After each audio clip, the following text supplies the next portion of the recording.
There are over 1,500 volcanoes on Earth, and they're all waiting to blow. So what would happen if they all erupted at once? Would we be covered in lava? Would the world end? Would Godzilla show up? Turns out, the end of the world as we know it is nigh. So let's get started. Volcanoes happen when the hot, molten rock called magma pushes its way up through the Earth's crust. But there are different kinds of eruptions. Some are explosive, like Mount St. Helens in 1980, while others are more like a lava lamp with runny lava that doesn't immediately kill you. So let's assume that every volcano erupts at its maximum explosive potential. The first thing that would happen is a lot of ash. Each volcano would eject millions or even billions of tons of ash into the atmosphere. For context, the largest recent eruption was Mount Pinatubo in the Philippines in 1991. It ejected about 2 billion tons of ash into the air. So we're talking about a lot of ash here. All that ash would block the sunlight and turn day into night. And since there are so many volcanoes on Earth, it'd probably stay that way for years. So now, we all freezing to death in darkness, when suddenly the ground beneath our feet starts rumbling, because all those volcanoes just unleashed a ton of energy. In fact, scientists estimate that all the volcanoes on Earth have about 4 times the explosive power of the largest nuclear weapon ever detonated, and that's enough to cause some serious damage.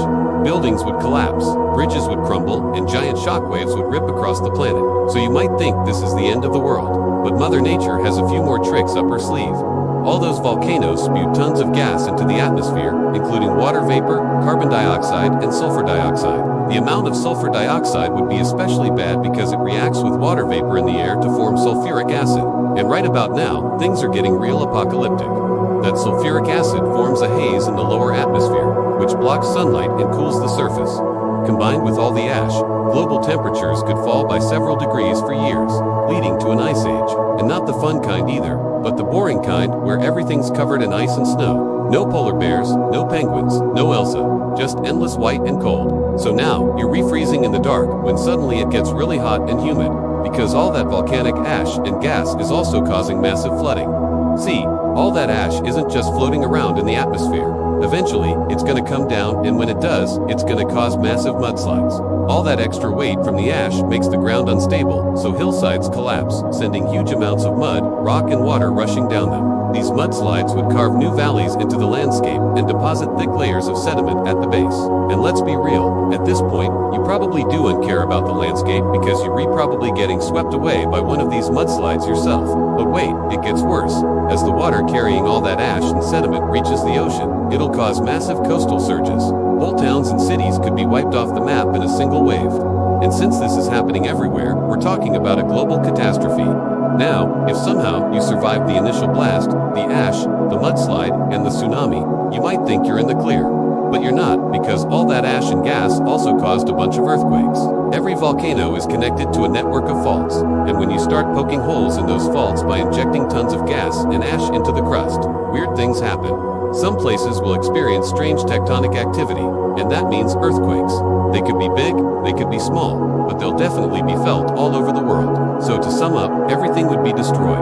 Ash, gas, earthquakes, tsunamis, mudslides, it would be a nightmare. But would it be the end of the world? Well, maybe. If you ask some scientists, they'll tell you that life could go on as normal after a supervolcanic eruption.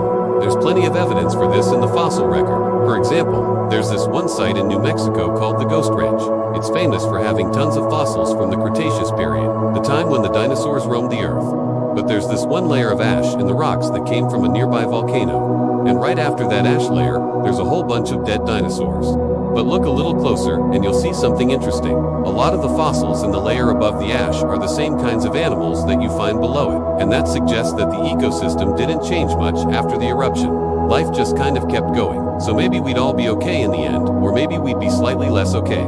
Maybe the giant wave wouldn't get me, but then I'd be stuck in an ice age wasteland. Or maybe I'd survive that too, only to get crushed by a building during the earthquake. Oh, well, there's only one way to find out. Let's press the button.